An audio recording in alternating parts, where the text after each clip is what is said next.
It's Boy, that was early a on a quick hitas. early Very Sunday morning can short. happen.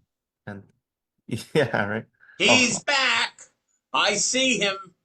He's back. you're gonna say technical difficulty. All right, take over.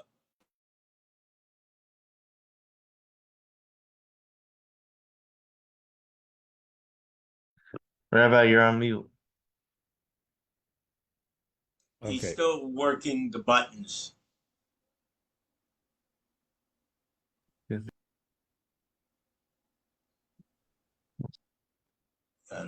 Okay, we're holding, good morning, everybody. As you go to the Chita, so today we're holding the portion of Balak, which is in the book of Bamidbar. We're holding on chapter 22, verse number 2. Vayar Balak ben Tzipor eskol asher asu Yisrael Median Balak ben Tzipor saw everything that the Jews did to the Amorites. Now she says these are the two kings who they relied upon, that one could not resist them. So we certainly, if they couldn't beat the Jews, then surely we cannot beat the Jews. And the people of Moab were extremely terrified from this nation. Hiravu, because they were numerous. And the people of Moab became disgusted in front of the Jewish people. Rashi says, Vayogar is to the concept of dread. They became disgusted in their lives. Said to the elders of Midian, now this assembly will eat up everything around us. Like an ox that eats the greens of the field. Balak ben Tzipor, and Balak, the son of Tzipor, was the Melech Moav, was the king of Moav at that time, Beisahi. She says, but we know that they always hated each other. Moav and Midian were enemies. As it says, they defeated Midian in the fields of Moav. When Midian came against Moav in battle, however, because of their mutual fear, that they all hated and they were afraid of the Jews, so Moav and Midian became friends suddenly. And this is what Moav did. Moav see to need counsel from Midian. Why did Moav go to ask for Midian? Since they saw that Israel was supernaturally victorious, that here came out a nation out of Mitzrayim, and they are victorious against powerful nations, Amalek and Sichon. It doesn't make sense. So they said they had to find out what was the leader like, what's going on of it. And they told him his strength is in his mouth. The Jews, their prayers are very powerful. They have a great prophet that's with them, Moshe Rabbeinu. So therefore, they decided to go and find somebody that would have the same amount of power, a prophet, and that's how they went after Bilam. Rashi says, thus like a shur, an ox that eats up upon no longer contains a blessing, because he's extremely he not only eats, but he destroys everything that's around it. So therefore they said that this nation is like, not only what they eat, but everything that's around them. Anti-Semitism. Now she says Balak was not entitled to monarchy. He was not anything special. He was one of the Midianite nobles, according to some, the nobles of Sichon, but still, and when Sichon died, they appointed him as a temporary ruler. Since they had an issue, they needed a temporary guy to step in. So Balak sent angels. He sent messengers to Bilam. Ben Be'er, the son of Be'er, Piseda to Piseda. Asher Anor, that was on the river. Eretz B'ne'ama, he sent it to the people of his nation. The Krayalite to call Bilam. Lamer, and to tell them, Hine Am Yotzim Mitzrayim, behold, there's a nation that come out of Mitzrayim. Hine Chisa Sein Aretz, he covers the eye of the land. Hu Yeshim Imuli, and he's sitting right next to me. Now she says Peseda. What means Peseda? Peseda comes from the word of like a money changer, to whom everyone rushes their coins to. So do the kings rush their letters to him, ask him for advice. So Bilam was like a money changer that everybody ran to get their curses, so to say, because he was the one who took places. He was a famous cursor. According to the simple meaning is that Pesera, that he lived on a place called Peser. Eretz Bnei Ame, Balak's people. He came from there, and this one, Bilam prophesied saying that he would become a Knacker, become a ruler. So if you ask, why did God bestow the Shechina? Why would God give prophecy to this guy Bilam? Why would God give it to a wicked guy? The answer is that the nation should not have an excuse and say, had we had a prophet, we would have repented. So therefore, the Abish said, okay, I'll give you a prophet. Who's going to be the prophet? I'll give you Bilam. And Bilam was a great prophet, but he self-understood. He used out his prophecy for negative. And but he became breach of immoral accepted barriers. For the first, they had to refrain from immorality. But Bilam advised them to offer themselves freely to the prostitution. So therefore, Bilam showed the world what they do with greatness. This invitation was for him, for his benefit. They didn't ask him to come for free. They asked him to come for a pay. And they were going to pay him. Mom and Harb, a lot of money. In Am Yotim Mama Zika, what does it bother you? In Chisa saying he covered the eye of the land. What do you mean they covered the eye of the land? Sicha and Oig. They covered Sicha and Oig. They destroyed these two great kings. And these two great kings protected it. They were eye of the land. Vuyeshim Mimuli. Chasar Ksiv. It's missing, the word Mimuli is missing a Vav. And it's spelled without a Vav to tell you that it's not something that's happening tomorrow. Mimuli, it's happening right now. And therefore, Bilam they came to Bilam, come and curse this nation. Because this nation is too powerful. Maybe I could be able to wage war against them, and I could be able to chase them in Oretz from this land. Because I know that who you bless are blessed. And who you curse are cursed. Now she says, I and my nation will wage war against them. Hence, the first person plural form of Nake. Another person, Nake, in Midrash, it said deducts from min Nake, the price for him. So meaning to say here, to diminish somewhat, Nake doesn't mean we won't be able to destroy them, but maybe we can diminish them. Nake boy, we can hit them in a way that can hurt them. Because I know I know through the war of Sichain against Moav, who you helped against. And the elders of Moav and the elders of Midian went, some be Yadam, and they went with their magic charms with them. Bilam, they came to Bilam. They came to Bilam and they spoke to him the words of Balak. Now she says, some be Yadam, Kol minik sabim, all types of charms. So he could not say, I didn't have my tools with me. So therefore, they brought all his charms, what he needed. The elders of Midian said, Kesem, they came with a sign. This group came with a sign. And it comes with us this time. If they comes with us, then we'll go. Then there's something. So they made a sign. They said, listen, if he comes with us, Bilam comes with us, the first time we ask him, then we notice something. If not, we're gonna leave. And that's what happened. He asked them to stay overnight, and that's why the elders of Moav left. That's what happened. And the elders of Midian left, I'm sorry. So he told them, stay with me tonight. Stay with me tonight.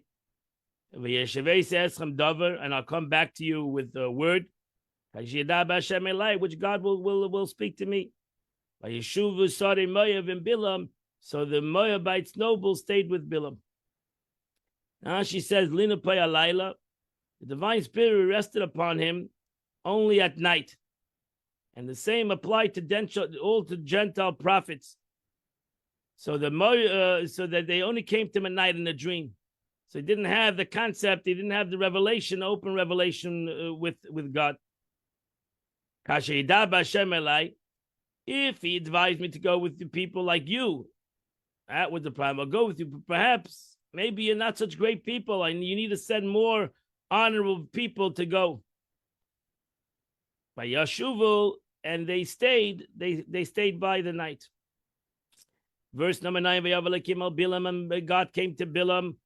And he said, Mi Anoshim, who are these people? Who are these people that are with you? Now she says, over here he came to delude him.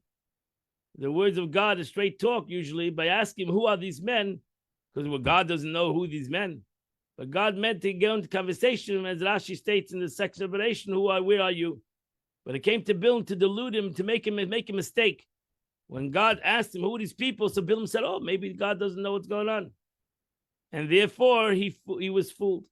And God Bilam said to God, Balak ben Tzippa, Melech Meir, Shalaf Elai, the Balak, the son of Tzippa, the king of Meir, sent me a message. Now she says over here, he said to the Eibishter, I might be nothing important to you, but seemingly I'm important to Bilam, to Balak. Verse 11, and behold, the nation that's come out of Egypt. It has covered the eye of the land. Maybe come and curse them. Maybe I can go out to war with them, and I can chase them out. Now she says, Kavali is even worse than what they asked him. Kavali is an expression of Bilam is stronger than Orali. Vigirashti, now she said, from the world. Balak said, I want you to drive him out of the land. But over here, Bilam said, I'm going to curse them, and I'm basically going to get rid of them from the world. Bilam, so God said to Bilam, you cannot go with them. You should not go with them. You should not curse this people. Because they are blessed. Now she says, you said, if so, I will curse them in my place. Right? And don't go with them. So, okay, I'll curse them here. So he said, don't curse these people. He said, if so, let me bless the Jews. The Eibishter said, they don't need your blessings, for they are blessed without your blessings. And as the saying goes, you tell a wasp, I don't want your honey, and neither do I want your bite. Don't give me your honey, and don't give me your bite. And that completes the Chumash for today. We now go to the Tanya of the day. Today, we end the 11th chapter in Shara Yichud V'Emunah, in the portal of unity and faith. Alter Rebbe goes into explaining the again the Asarim Amaris, the 10 utterances. What the Mishnah says, the Eibishter created the world through 10 utterances, and the Alter Rebbe is explaining how the Eibishter Api Kabbalah created these worlds. The world was created through the words of God, through the letters of the Hebrew alphabet. In truth, however, supernal letters of speech, which when we talk about God, is that level and essence of wisdom is high intellect of the created beings. In this, they differ from the letters of man's thought and speech, which are inanimate and belong to a level far lower than intellect. Because ultimately speech is lower than one's intellect. One's intellect comes into his speech. The Eibishter self-understood when we talk about God, the Eibishter, his speech, but Hashem, the Eibishter's speech is God. The Alter Rebbe now demonstrates that the supernal letters of speech transcend man's intellect and wisdom. So let's give an example, the words of the letters. Nase Adam Tzalmenu, man, for man possessor of wisdom and intellect was created by the utterance. Let us make man in our image. Nivra Adam b'chacham v'seichel. So from the words of God was created intellect. So since wisdom and intellect are derived from these letters, it's obvious that these letters are far beyond the intellect of a human being.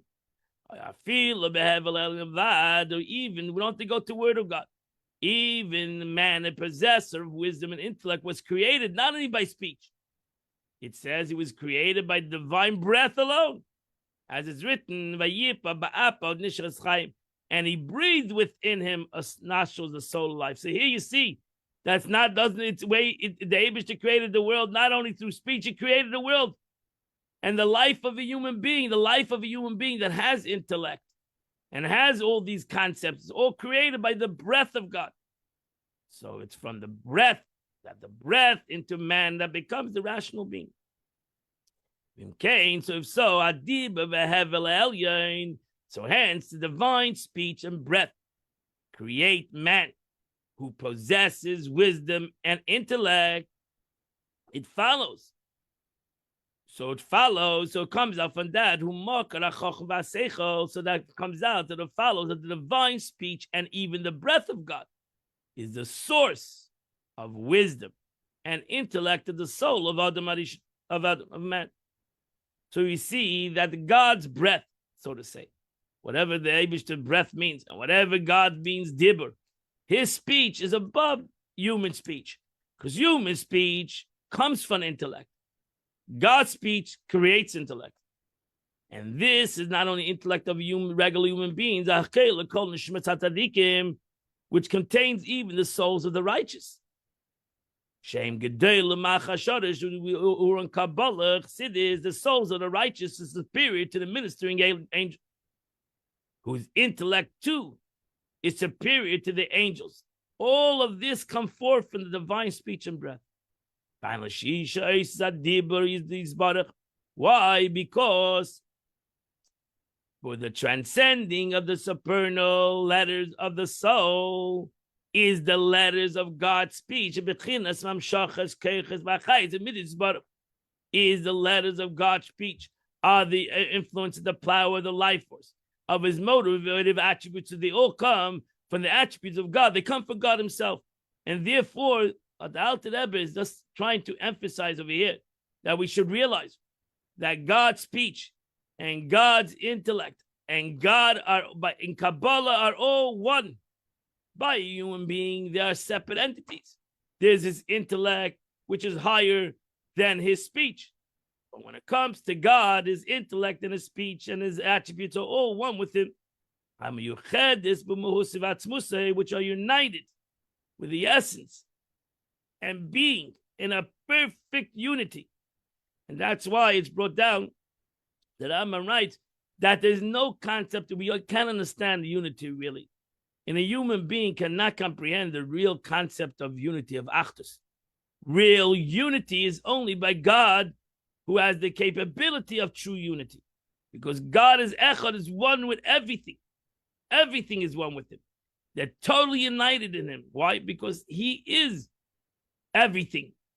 So therefore, everything is in him. And therefore, if it's in that, with even the worldly matters are within God, so surely God's wisdom, when we say God has wisdom, Alter Rebbe here wants to also explain the big debate again to the Rambam calls God Chachma. Again, we're explaining that concept, the big argument in the Rambam, the Maharal Prague, can we express God as wisdom? And the truth is you cannot express God as wisdom. But ultimately God is wisdom. So even though, because you cannot express God as a human wisdom, that's the point. You can't express God as dust like a human being has wisdom, or dust like a human being has speech. So too God has wisdom and speech. It's not the same wisdom, it's not the same speech. Because even wisdom by human being, there's the human being and there's wisdom. So there's two different entities, but by God there's total unity. So even by human being, that one human being has within him intellect and emotions and wisdom and himself, but they're different entities. They're different compartments. They're different realities. But by the Eibishter, it's all one. There's total unity between the Eibishter's Chachma and his wisdom. There's total unity between God's speech and his wisdom. That's why the Torah is the Chachmas Shel HaKadosh Baruch Hu. The Torah is the wisdom of God, and therefore the Torah is one with God. Which is united with the essence of God in the ultimate perfect unity. that is infinitely higher than the level of wisdom in the created beings. They are termed letters, not in relation to created being. We shouldn't look at the word letters and compare it to our letters. We're talking about God's letters. And we're talking about God's letters, that by God, there's no concept of separation between him and his words. The motive attributes themselves. So the name letters, which signifies that they're lower than wisdom and intellect, is not applied to them in relation to created beings. For I explained earlier that far superior to created wisdom and intellect, rather this term is applied to them relative to God's emotive attributes, in so much as they are only letters, revelation of these attributes. So again, by Chassidus, everything is a concept of revelation. So what is the concept of revelation? Revelation is the revelation of letters reveals wisdom. Without the letters, how would you know the wisdom of God? So thank God, the Eibishter came into letters of the Torah. Because if he wouldn't have the letters, physical letters in the Torah, how would we be able to know the wisdom of God if it didn't come into letters? So therefore, what is letters? Letters reveal. That's why the Torah is called Ur. The Torah is Lashon Hara. The Torah is a concept of a way of life. Why? Because it's in letters. We can all read it. Even a 5-year-old child can understand the Torah because it's in letters. So it's a concept of a greater revelation. Letters is a greater letter. Torah shebiksav. That's why the written Torah is called Torah shebiksav, a Torah that came into letters, into words. So they are the supernal letters, which we know there are 22 letters in the Hebrew alphabet, which is the 22 kinds of expressions of shachas, revelation. A life force and power differs from one another. There's an aleph, there's a beit, there's a gimel, there's a dalet, etc.